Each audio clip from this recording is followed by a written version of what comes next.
agora um espaço de questões. Então pedi ao Gonçalo. Diz? E a minha comunicação? Não fica aqui. Ah, é? Fazemos outro episódio, se calhar, não é? Quer? Como quer? Não sei, então, fez. Então, pronto, vamos à próxima.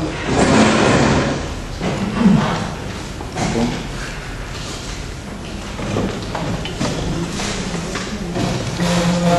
Isso está a voltar para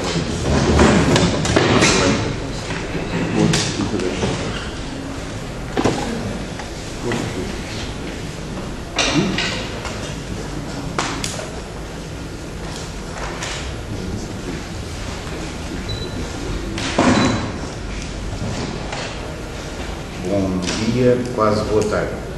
Vou fazer todos os possíveis para, ao meio-dia e 20,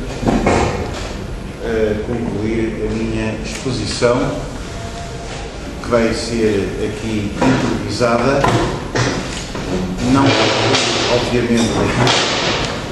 não porque obviamente não tivesse escrito muita coisa, mas porque me encontro num processo já algo antigo, né, de aprendizagem do Zizek e, de uma maneira geral, tudo o que ele implica, desde 2006 que descobri e que desde então estou a tentar compreendê-lo, e constantemente ocorrem novos livros ou eu próprio tenho necessidade de ir ver as fontes ou as bases de onde partiu o Zizek, que é evidente serem, como já tem sido aqui referido à exaustão, a psicanálise lacaniana, que é um modo de psicanálise da qual tenho muito ainda que aprender, porque, como sabem, é muito complicado entrar no pensamento de Lacan, o que está facilitado pelos seminários publicados por Jacques Alamillet, mas é preciso ver aqueles seminários, como naquele cartel que o professor José Martinho, com Filipe Pereirinho e outras pessoas me deram a possibilidade de participar, verifiquei claramente.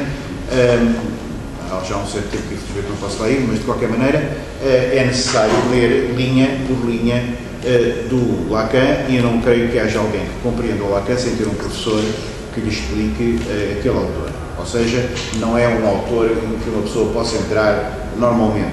E, portanto, é muito difícil para quem não não teve contacto direto com uma pessoa que saiba mesmo de Lacan em pormenor.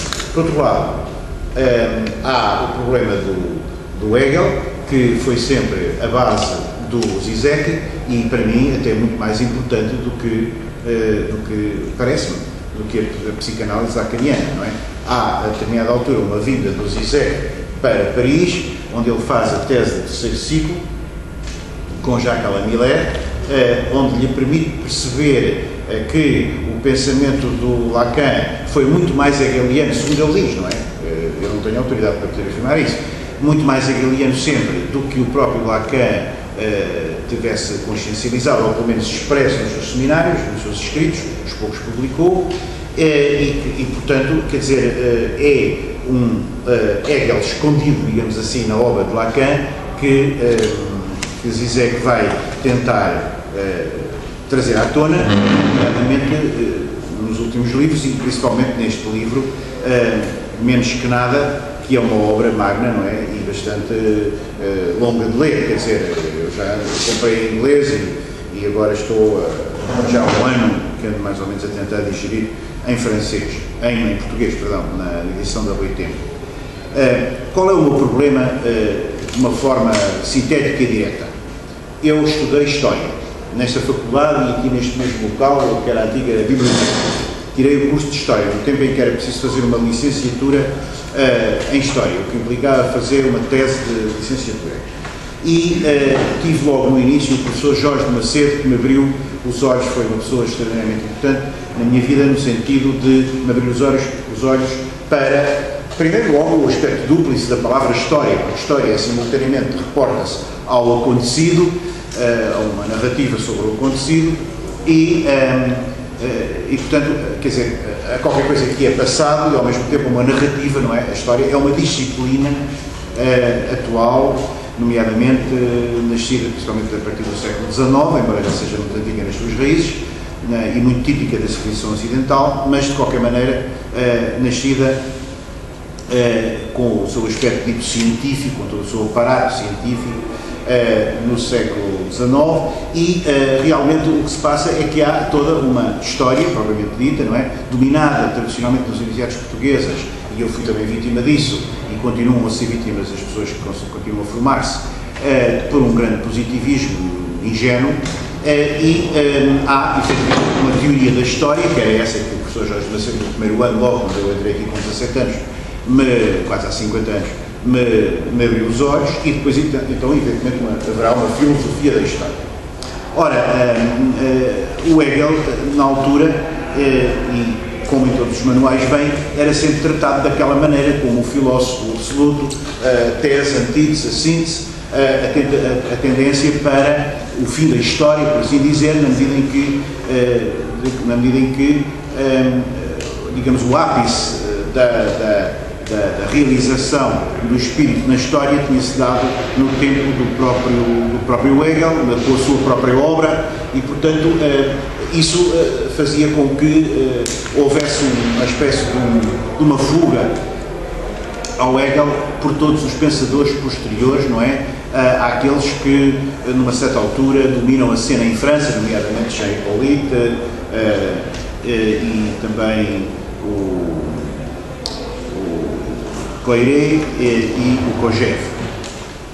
Ora, qual é o meu problema? O meu problema sempre foi entender o que significa fazer história, ou se quiserem, compor uma narrativa sobre o passado, porque, inclusivamente, a área que eu escolhi foi uma área onde nós não temos um período para utilizar a noção tradicional, linear do acontecimento, ou do acontecer histórico, ou do devir histórico, que se divide sempre em parcelas, não é? Numa linha continuista, homogénea e linear entre um início e um fim, que é o tempo cristão, no fundo, é o tempo cristão, distinto dos gregos, que, como o H.B. escreve muito bem naquele livro Infância e História, é realmente uma descrição de períodos sucessivos em que o que importa é perceber em cada período aquilo que está ali em germen para dar origem ao período seguinte.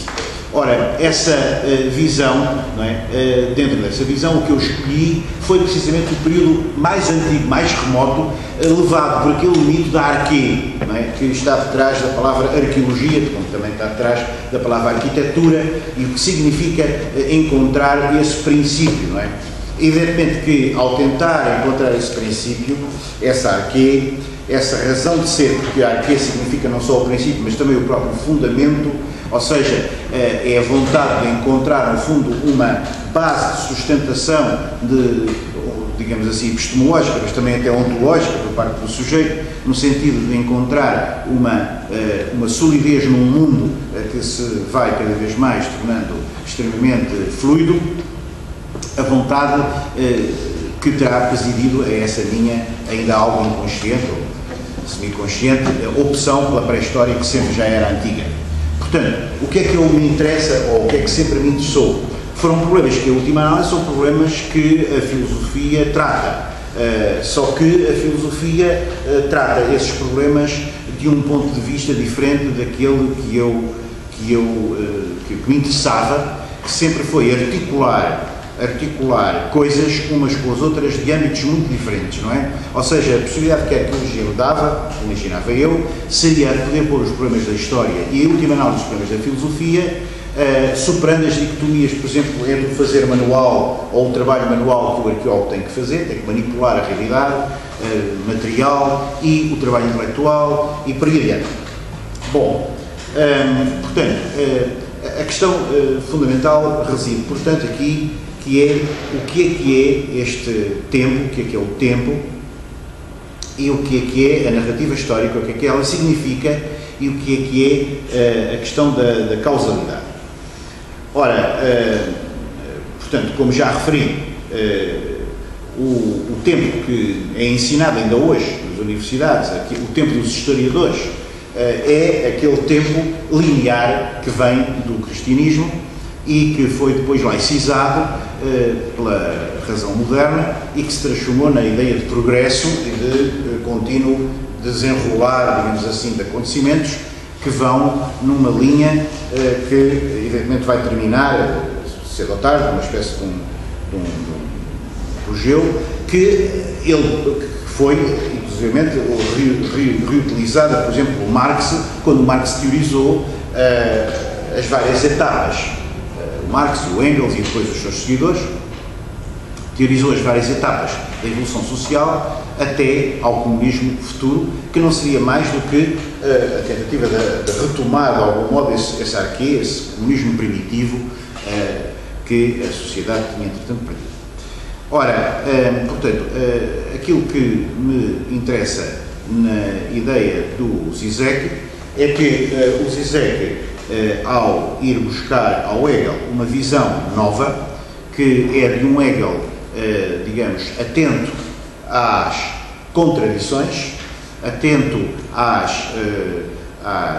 ideia de que cada presente, cada ato coloca as condições da sua própria efetivação. Isto é, que em vez de pensarmos dessa maneira linear e contínua, em que nos temos que tentar colocar no passado, a ideia do historicismo, temos que nos tentar colocar no passado e ver quais são os condicionalismos que deram origem a uma determinada realidade, não é? Por exemplo, no caso, sei lá, de Napoleão ou de qualquer outro autor, ou de qualquer outra personagem histórica, ou de qualquer outro acontecimento, o que interessaria era perceber, não tanto o Napoleão em si, para esse historicismo, mas perceber as condições que deram origem à emergência de uma figura daquelas que iria transformar a Revolução Francesa, que tinha passado por um conjunto de etapas, numa etapa, digamos assim, de certo modo, de subversão da Revolução Francesa, mas ao mesmo tempo também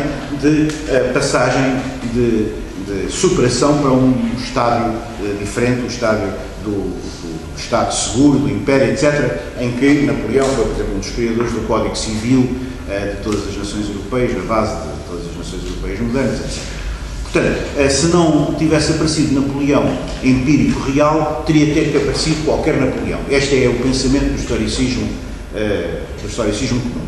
Ora, a mim, o que me interessaria era, efetivamente, pensar a historicidade, pensar o histórico, pensar o tempo histórico de uma maneira diferente. E muitos autores têm pensado isso. Um dos autores que pensou isso para um campo que nem sequer se pode chamar da história da arte é Aby Warburg, não é? Que foi um autor que, na sua própria biblioteca, e na maneira como trabalhava na sua biblioteca, chamando as imagens de diferentes períodos à colação e permanentemente trabalhando na biblioteca física dele, daquela altura, como se fosse quase uma espécie de biblioteca virtual atual, não é? Estava permanentemente desarrumada, era impossível colocar aqueles livros e aquela organização dentro de um espaço do Código Decimal Universal ou de qualquer outra fórmula que os arquivistas e especialistas de bibliotecas, não é? Pudessem organizar, porque ele estava permanentemente desarrumada em função daquilo que lhe interessava naquele momento. Quer dizer, o capturar das imagens, o reativar de certas imagens que vinham do passado e que em cada momento eram trazidas ao presente. O presente é, portanto, ou agora, era em cada momento uma colisão desses vários modos do tempo, passado, presente e futuro. Portanto, quão diferente é isto daquilo que andam a fazer os historiadores da arte, daquilo que andam a fazer a maior parte dos historiadores, na sua inocência, que é efetivamente a ideia de reconstituir o passado, e de reconstituir o passado o mais objetivamente possível. E, evidentemente, o Walter Benjamin, também, nas suas teses sobre a teoria da história, também retoma, de certo modo, ou está ligado a esta ideia, e eu penso que é possível articular, e o próprio Zizek refere isso em vários passos, é possível articular essas formas diferentes de ver o tempo, não é? A historicidade diferente do historicismo, precisamente articulando a visão moderna de Hegel, tal como ela resulta do livro, por exemplo, O Futuro de Hegel, da Catherine Malabry,